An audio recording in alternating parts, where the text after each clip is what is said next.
Hello and welcome back. Today we're doing a little bit of a different video. We are going to be deciding what game we play next, and the way I want to do this is I want to spin this wheel. Okay, I put all the games I want to play in here. We're going to spin the wheel, and that's what's going to come out on the other side. But first, we're going to take a look at some of these games. The way I want this channel to work is that we're going to play a new game. Let me rephrase.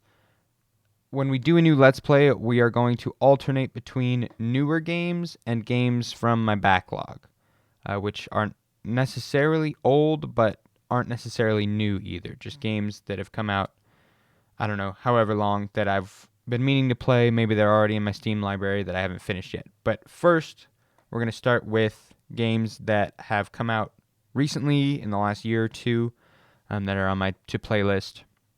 So, we're starting with the new games. Here's some of the newer games that I've put on my list, and we're going to take a look at them. First, we've got Tunic here. This is a kind of a Zelda-like isometric sword fighting puzzle, Dark Souls-ish game. That's a lot of things I just said, but it looks great. I've heard great things. I love the art style here. Could be very cool. Next, we got Pentiment. Pentiment is complicated. I don't really know much about it. I haven't played it. I haven't seen it played, but I've heard it's really good. But I believe you play like this character, and you make decisions, and you get to know the townsfolk. I know it sounds a little boring, but I've heard it's really good. You can see these overwhelmingly positive Steam reviews here. Next is Hi-Fi Rush.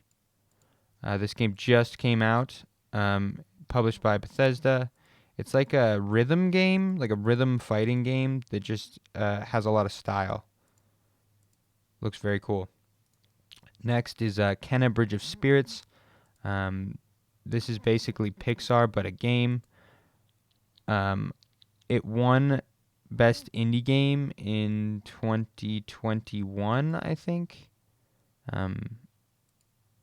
I don't know. I think it looks okay. I don't think the gameplay looks great, but it looks beautiful.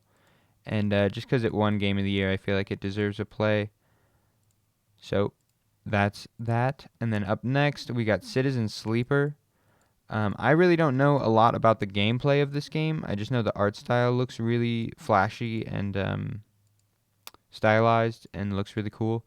I believe it's kind of like an RPG, but I don't know. I heard there's like an element of like dice. Yeah, there's dice up here. I don't know. I don't really know how the gameplay works, but I've heard this game's really good. I think it was Polygon's like number 2 game of the year behind Elden Ring or something. And then up next we got The Case of the Golden Idol. This is kind of like a whodunit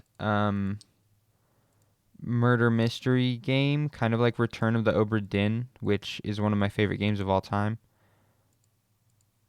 It looks really cool. I think there's a lot of death. I think there's a lot of murder, and it could be a good time. 2 overwhelmingly positive here.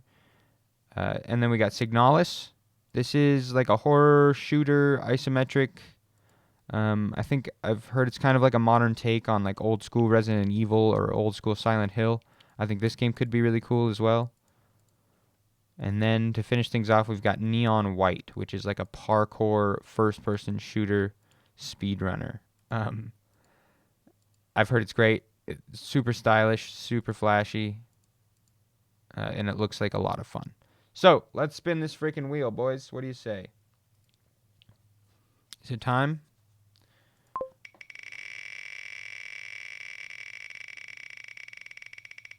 What do we got? What do we got? Kenna. Kenna it is. Okay. All right, people, we're playing this next.